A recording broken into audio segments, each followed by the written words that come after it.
times you will be working through a project and you've accomplished a lot when you realize that some time ago you've made a mistake, and you might not be able to hit undo enough to go back and fix it. In this example, I've got this really squiggly ear that was done with a spot healing brush mistake.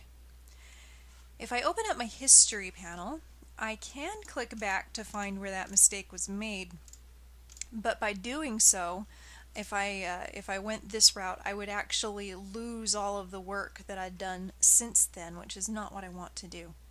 Here's how you can use an art history brush to work around that. So I have it set to my last history state, and I'm going to grab my history brush, which is here in just beneath the stamp tool, and there's two of them. There is a history and an art history. You want to make sure you have the history brush. The shortcut is Y as in yes. This does act like a regular brush, so you can use whatever brush features you'd like.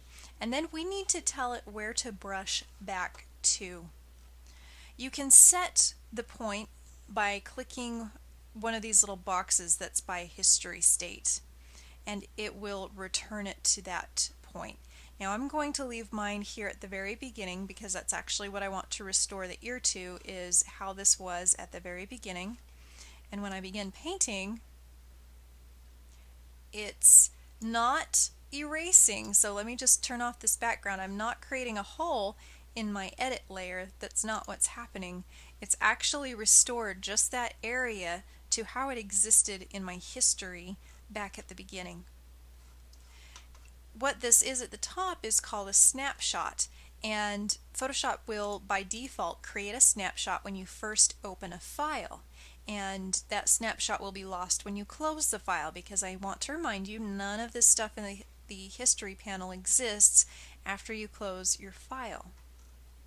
So you can set that state to any one of these that you want. It's honestly not going to make a difference in this example, but if you had a photo that you'd worked to a certain stage and you didn't want to restore it clear back to the original snapshot, you could choose one of these other areas to restore just that part to.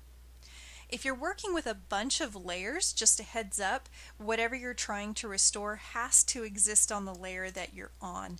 So if you get a funky message about it being unable to do something, it might be because whatever you're trying to fix was on a different layer. I know, I'm sorry I don't have a visual example of that, but my brain's a little fried and I just don't feel like I can cook one up at the moment.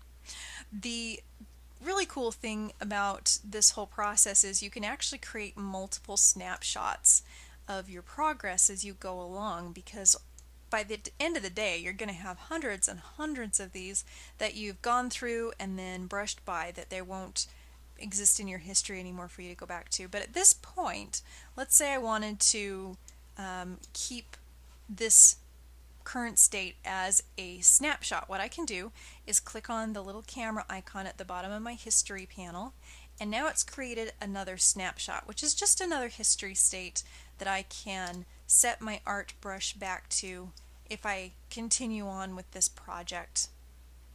I would recommend playing with this a little bit just so you're aware of it as an option. I have actually found that personally I rarely use it, but I have plenty of years of experience under my belt buckle to help me manage my files so that I don't go beyond a point that I can't restore. I'll show you the ultimate history brush though, and that's really, if you can't figure it out up here, turn off your edit layer, look at your original layer, and you can actually just select part of it. So I'm going to go back to where my little messed up ear is and make a selection around that area. This time I'm going to click on my background and copy, Command C, and paste, Command V, and that will take that selection and put it on its own layer. And I can move that above my edit layer, and now it's right there. If you can't really see where that's at, I'm going to move it around. It becomes really obvious. and then all I need to do is merge it down to my edit layer. So right click on the layer and choose merge down. That might make a little more sense for you than trying to figure out all of this with the art history brush, but give this a shot. You never know, it might come in really handy for you one of these days.